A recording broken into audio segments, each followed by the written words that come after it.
Hello and welcome to Kelly Legends Media. I'd like to thank all the subscribers that have subscribed recently to the channel. Thank you very much. If you haven't subscribed, please hit that subscribe button down below. Set that notification bell on all so that you'll be notified whenever we drop a video or whenever we go live. Also, if you could take a second just to hit that like button, that's a thumbs up button. It's very beneficial to the channel, and I appreciate it greatly. It's a great way to support the channel. Okay, so I want to talk about a day in the LA County Jail, what your day would be like. Okay, today I'm gonna talk about the first day because that's the worst day. All right, so of course you'll probably wake up in some substation somewhere, whatever city you're arrested.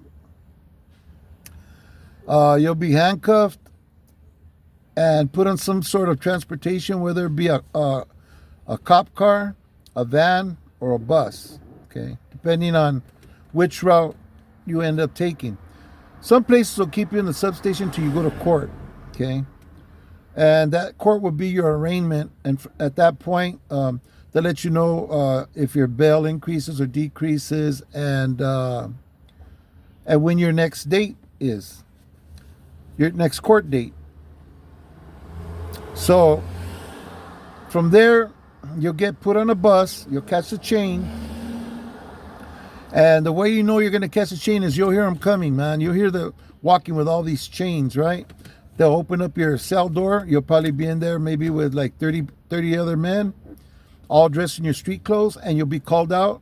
You'll be handcuffed, and you'll actually be handcuffed to another individual. At that point, you'll be taken out, put on a bus, and transferred down to the LA County Jail or San Bernardino County Jail, whatever county you were arrested in, right? Okay, so then you start going through the process, okay? You go to IRC, where they're going to process you in. They'll probably give you or change your name tag out on your wrist. Nowadays, I think they have your picture on the name tags in LA County Jail. They didn't have them before. Now they do, because people would switch name bands and sometimes escape that way. I think Joe Morgan escaped like that one time. Anyways, so you get your name tag. You'll be stripped out of your clothes. Back in the day, it was different. Back in the day, after you strip out of your clothes and put them in a bag, they would spray you with this spray. And that spray, what it would do is it get rid of any bugs or anything on your skin. And man, they make you pick up your arms, pick up your sack, turn around, crack your ass, and they spray, man, you got sprayed up. From there, you'd go in the shower, you take a shower, come out, and they throw you a bundle. That bundle would be your clothing, you know, what you're gonna put on. And if you're gonna go into a general population, it would be just a blue jumpsuit. Nowadays, the last two times I was booked in the county jail in 2000s, there was no shower involved. We went in, we stripped down to our boxers, and then we got on this conveyor that kind of carried us through an X-ray machine, and that X-ray machine would show if you had any type of weapon or knife or piece of steel on you, which I enjoyed going through because I'd blow the HOURS minds, because I got so much steel inside me from various surgeries and stuff that they trip out, you know. All this metal that would show up on their screen, you know. Anyways, so you go through the X-ray machine, then you get your bundle of clothes. You get dressed, then they take you down to medical, okay? So you're gonna sit in a tank for medical for hours until they call you out. You're gonna be called out. You're gonna sit on a little area there, like a little bench with some dividers, and there'll be a medical somebody who works for the medical department on the other side asking you medical questions. If you need any medication, if you drink, because if you drink, you're gonna go through withdrawals. You're gonna go through DTs. They got to give you medication because you're gonna hallucinate. If you're on a controlled substance, you're going to go through withdrawals. So they're going to give you medication to either deal with the pain or whatever substance that you tell them that you're on to help you cope with that to help you cope with that withdrawal situation, right? Then you go back to the tank and wait for them to call your name. At some point, usually hours down the line, they're going to call you out. You're going to get in line, and they're going to walk you to whatever module or whatever pod you're going to, okay? You're going to go, you're going to check in. Somebody will come up and find out who you are, who you run with, and get you in touch with the right person to run down the program with you, run down the setup, run down how things are done there at the time, because it changes. It's been evolving throughout time. It's very different from back in the 70s, 80s when I was first going to county jail to today. It's night and day, totally different. Anyways, yeah, they'll give you the rundown as to where the Hispanic tables are, which shower is ours, you know, or if you're Hispanic or white or black, which shower is yours, and so on and so forth, okay? And that would pretty much conclude your processing. If you've been in a substation for a couple of days, you're going to want to get out of those clothes and get in the shower and take a good hot shower, man. And change back into your clothes, kick it, and make your bed, you know, get all your stuff together where you're going to be, and conclude your day wherever you're at. You know, if it's before dinner, you eat dinner, kick it for a while. At some point, it's going to be lights out. They don't shut the lights off. They just dim them a little bit, and then you crash. Morning comes, you get up, and there's certain rules that you'd have to follow. I think the main rules are you don't go up to the screen, to the security screen, and ask the deputies for anything. There's no communication with the deputies. If you need something, you need toilet paper, whatever you need, a medical slip or whatever, there's an individual that's appointed to go to that gate and get it for you. You'll fill it. If it's a medical slip, you'll fill it out. Then that individual will take it and put it where it's got to go. And that would prevent anybody from doing anything stupid and writing any information that shouldn't be written on those papers, or so on and so forth, or hold conversations that shouldn't be held with anybody who works there, you know, because basically the inmates run all the program on this side of the fence, okay? Yeah, of course, the police run certain movement and stuff, but basically all the rules you're going to be following are going to be the rules of your people, okay? One thing you're going to have to get used to is the food. Food's nasty. You have to get used to the noise, the constant light. Those are some of the things that are kind of difficult to get used to.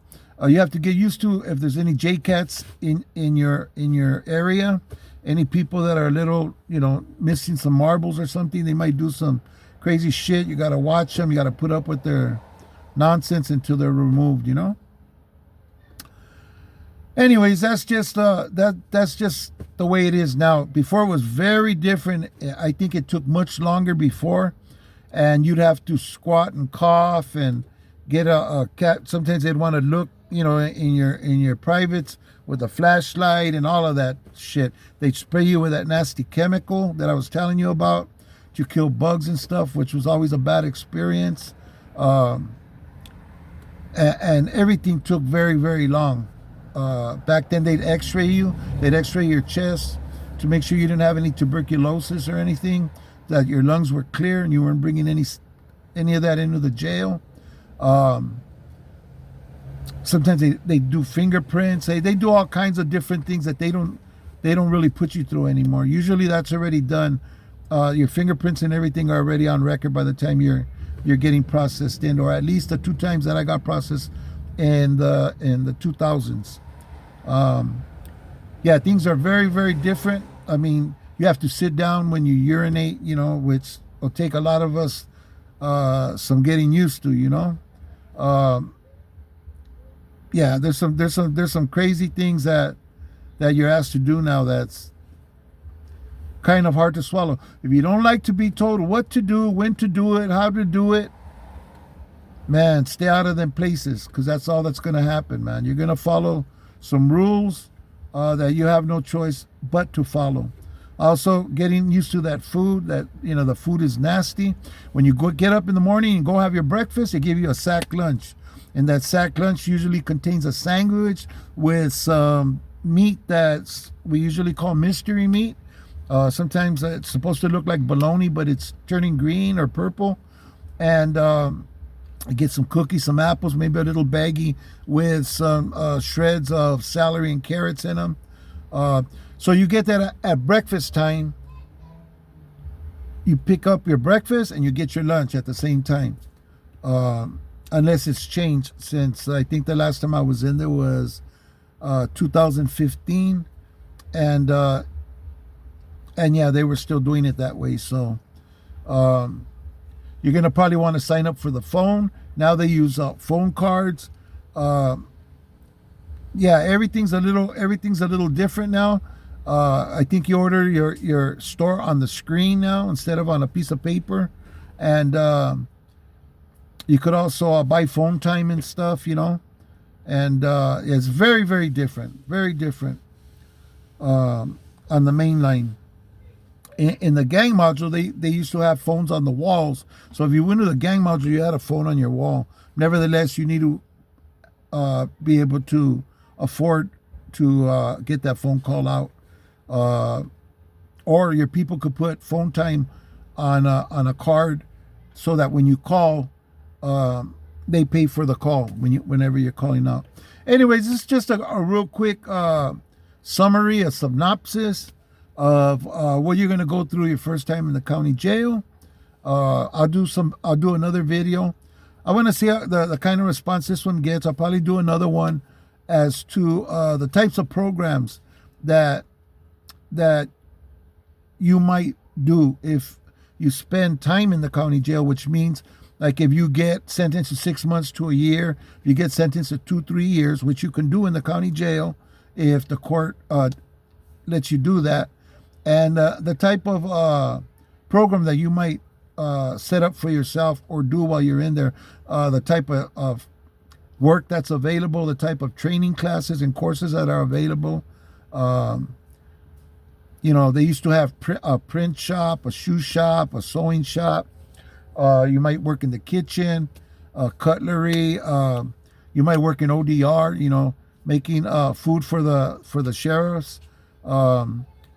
You might be a porter. All kinds of different jobs that you might get if you were, you know, going to spend some substantial amount of time. Of course, if you're only going to be there for just a few months or something, they're not going to give you employment like that, you know, because it's just too much for them to train you and everything. Just, you know, if you're going to just hit and run. Anyways, we'll talk a little bit more about that if we do a follow-up video, part 2 regarding this. Or I could cover some of the other things that we experienced, like the sights, the smells, some of the dangers and all of that other stuff. We'll see how this video does. If it gets at least 2,000 views, I'll go ahead and do a part 2, and I'll continue to do so as long as we could pull off at least 2,000 views. You know, then I know at least there's a substantial amount of interest in these types of videos. Thank you for watching. If you follow me this far, I really appreciate you. Let's do everything we can to stay out of them places and stay out here where we can be with our friends, our families, our loved ones. And just be careful, people. Make good decisions, man. And, you know, especially when things are going down, stay on your toes and your P's and Q's, and make the decisions that'll keep you free. Thank you for watching. God bless you. God bless your families. I hope to see you on the next video. Thank you very much for watching.